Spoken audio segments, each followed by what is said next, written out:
So when the time comes, the boy must die.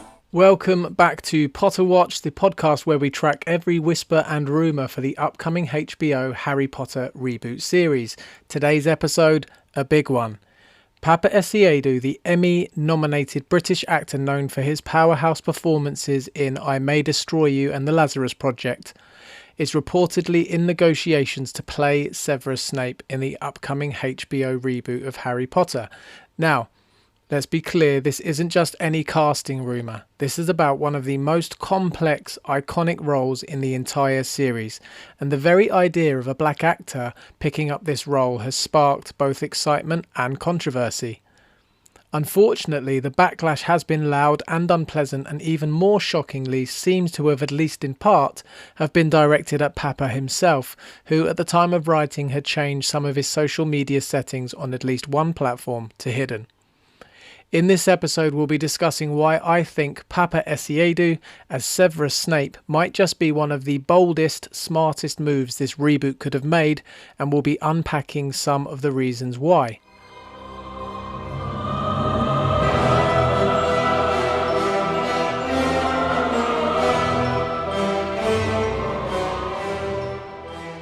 So let's begin with Alan Rickman's legacy. For a Potter fanatic like myself, Alan Rickman's death was up there with losing David Bowie or the Queen. He is one of this country's finest actors and was nothing short of iconic as Severus Snape.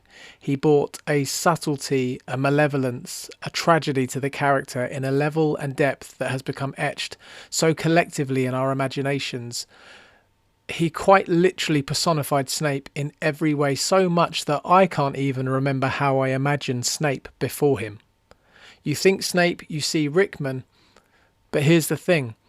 No one is going to top Alan Rickman at trying to be Alan Rickman, and that's precisely why casting someone completely different, someone like Paapa Essiedu, is so clever. It's not about imitation, it's about reimagination. Trying to find someone who matches Rickman's voice, facial features or mannerisms would feel more like cosplay than casting, and it would distract from the material that they were trying to bring to life. So once you accept the idea that you're not going to cast a lookalike in the role, what qualities take precedent? Well, probably the ones that should have in the first place. Acting ability, presence, depth. These are all things that Paapa Essiedu has in spades. If you've seen I May Destroy You, The Lazarus Project, or his work with the Shakespeare Company, you know he's one of the most exciting British actors working today. He brings a gravity, intelligence, a vulnerability, and crucially, emotional control, which is exactly what you need for a character who is constantly masking his inner torment. If you haven't seen Paapa Essiedu in anything, I would urge you to go online and have a look at some of the clips on YouTube of him doing monologues with the Shakespeare Company.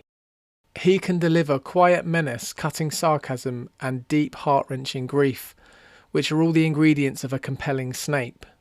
Snape's greatness has nothing to do with his skin colour and everything to do with the complexity of character. Paapa has the range, the presence, the dignity to take this role to another level, and the fact that the Emmy-nominated actor's name being attached to this production wasn't met with widespread positivity speaks to a much larger issue, the battle between canon and realism.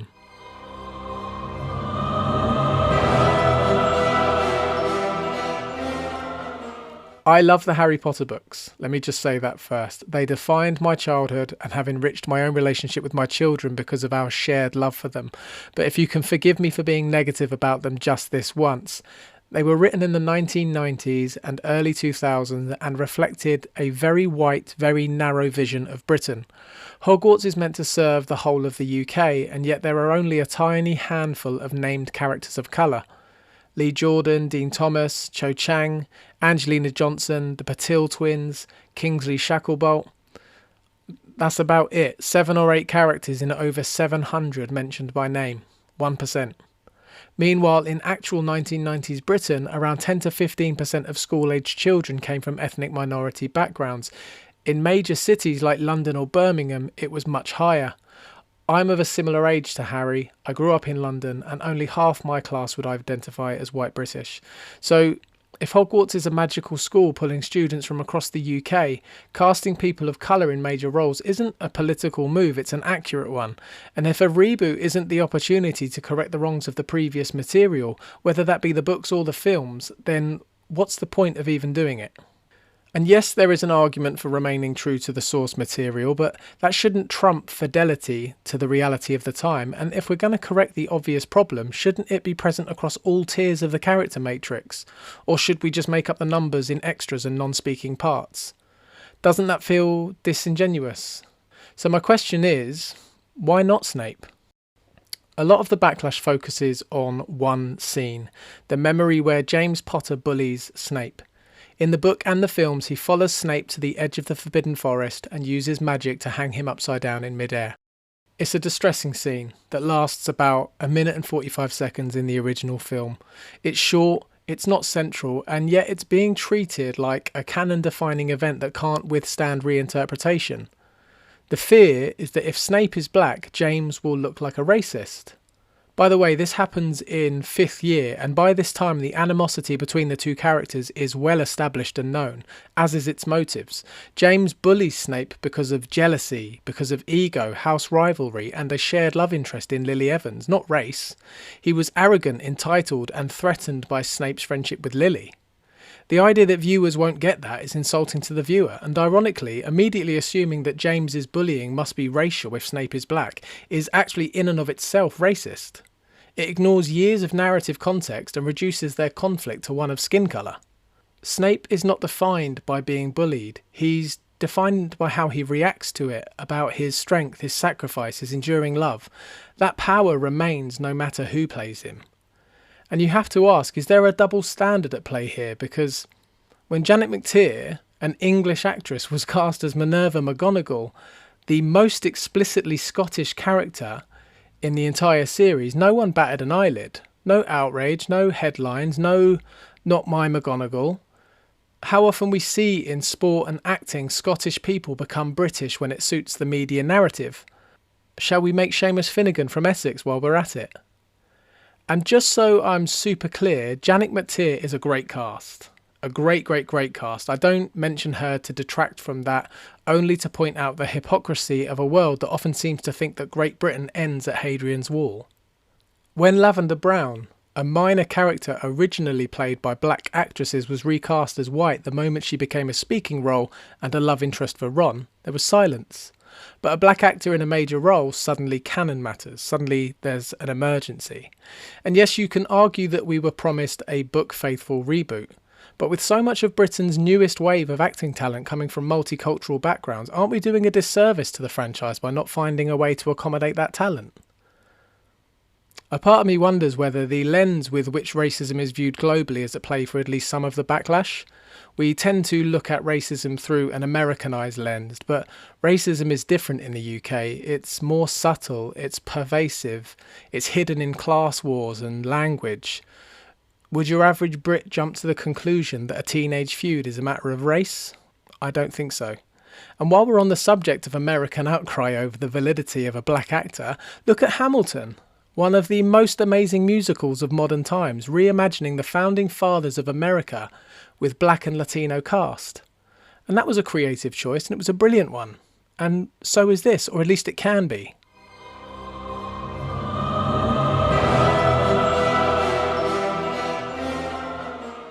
I couldn't do a podcast on this subject without asking, what about Adam Driver? Yes, Adam Driver has been a very popular fan cast since the reboot was announced, and very understandably so.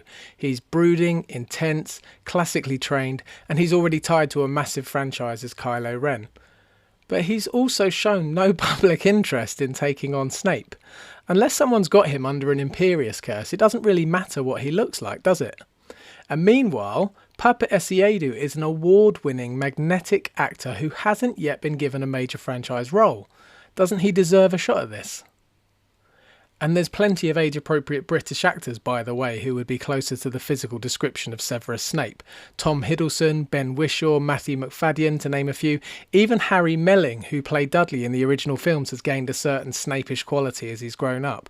So is it Adam's physical closeness to Snape, Or is it his closeness to Alan Rickman that has made him such a popular casting choice? I'll leave that to you to decide. But let's be brutally honest for a moment. Imagine HBO had announced an all-white main cast for this reboot, especially in 2025.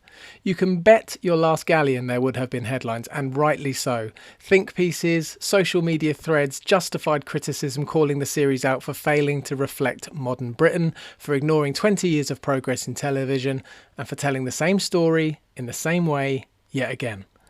So the backlash was going to come either way, and not because people hate the franchise, but because we expect more now, more honesty, more inclusion, more imagination.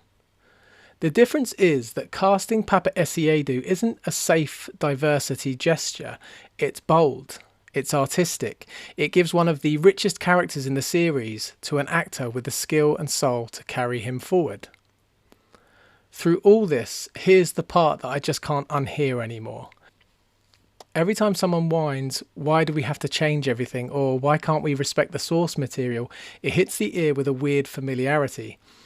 It's giving Dolores Umbridge, it's pink cardigan, porcelain cats, that god-awful little speech at the start of Order of the Phoenix, progress for the sake of progress must be discouraged.